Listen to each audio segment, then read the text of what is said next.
All right, I just had a birthday.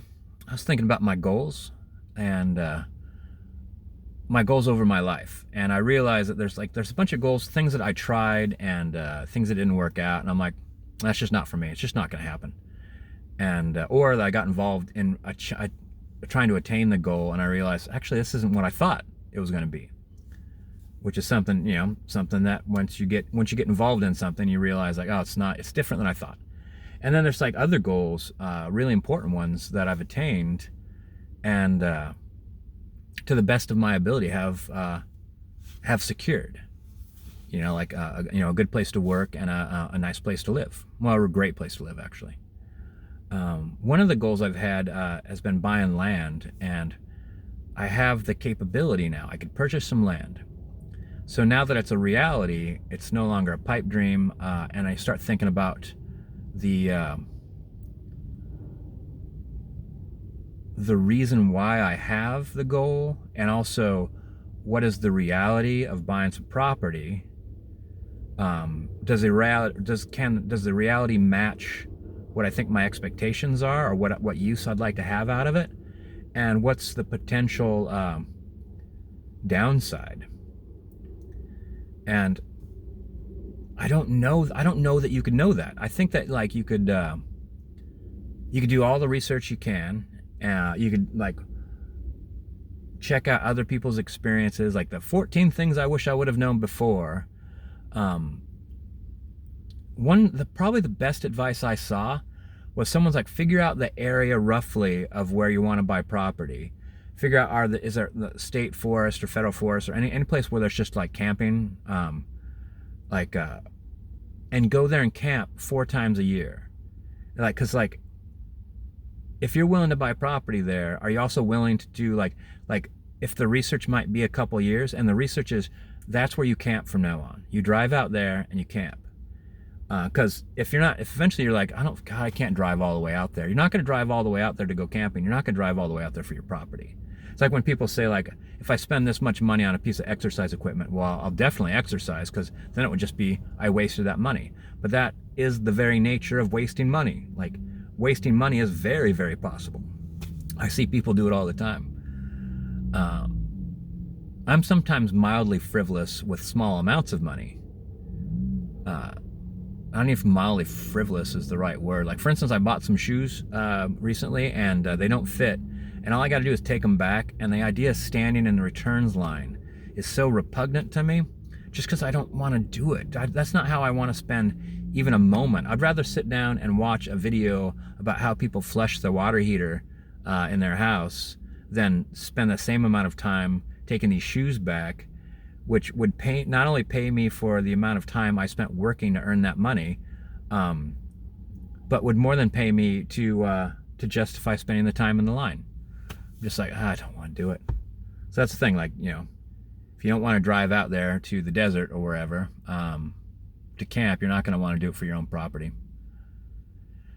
And then there's the horror stories of things that you can't anticipate that might happen. It's like you buy, like I was thinking about like land is in nature, but land has a nature, and it'll develop over time. Like what you think you have now might not be what you have in the future. It's going to develop. And like this one guy like bought land, and like it listed as 2 inches of rain or of accumulation a year.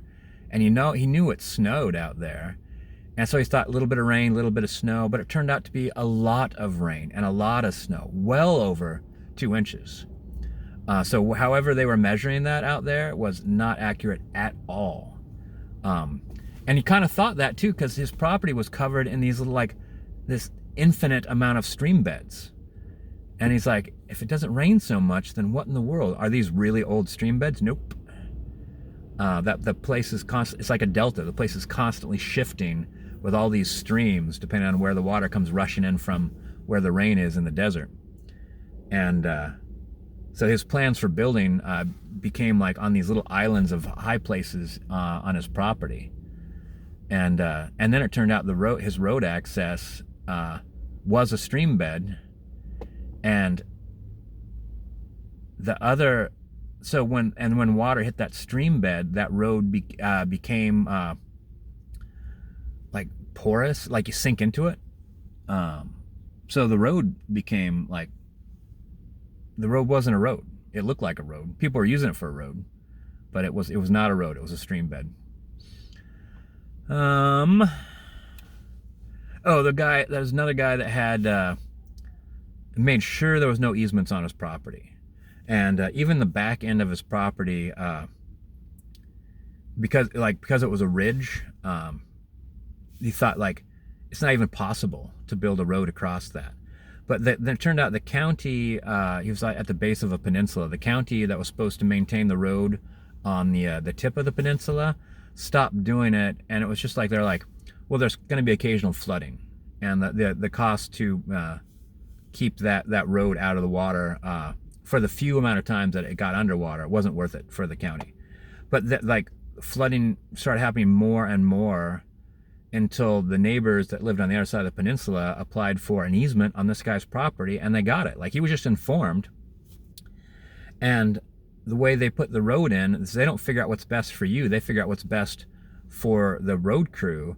And they put it straight through the center of his property, went right by his house, and went right up to that low part of the ridge, and they just kind of like bulldozed and blasted that ridge down.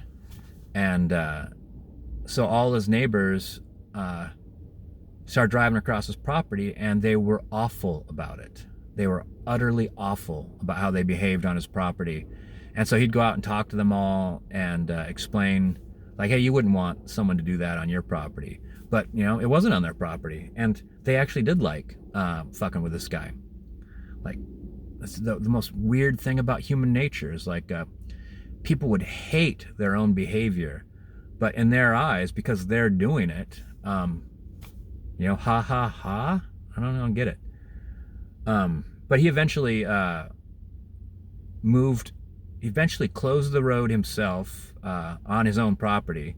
He barricaded himself in, and guarded it with a rifle, and even stood the sheriff off. So the sheriff basically issued him a summons for the court, and then he was able to get some sort of temporary restraining order while this was being gone through court, so he could not guard his gate night and day to keep his neighbors from bulldozing it down. And he won. He spent a lot of money, he's put a lot of time in it, got harassed by a huge amount of people, and the county started maintaining the road they weren't maintaining. So yeah, you can't know. That's the other thing too, is I was looking at some property, and I found that you could pull up really good aerial views off other websites like Google Earth and stuff like that. You go to the Zillow or whatever, and then you call up that GPS location again, and you'll see all these four-wheeler tracks going across the land, and a lot. And so if there's families or people that have been four-wheeling on that land for a couple generations, and they know all the good jumps, and there's a place where they camp, and there's a place where they have access to the valley and good fishing right there, they're not going to go around.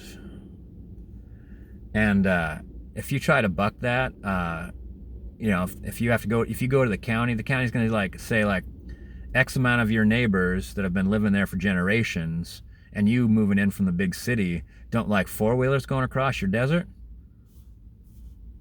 How often you hear? 4 times a year? Oh, you'll hardly ever see them. Put up some fences, the insane cost of fences. You might come back, in a couple months, and all those fences are gone. Your neighbors have good fences now. I don't know. Was it 9 minutes? I guess I'm just afraid of,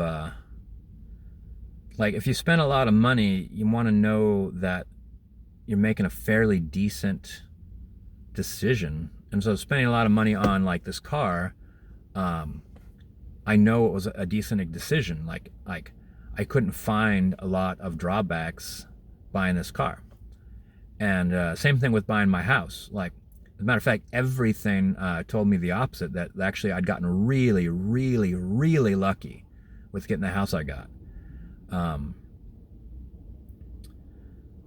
But with property, it's not only rolling the dice, it's rolling the dice every year. So I don't know. It's hard to work out. Hard to work out in your head, not knowing.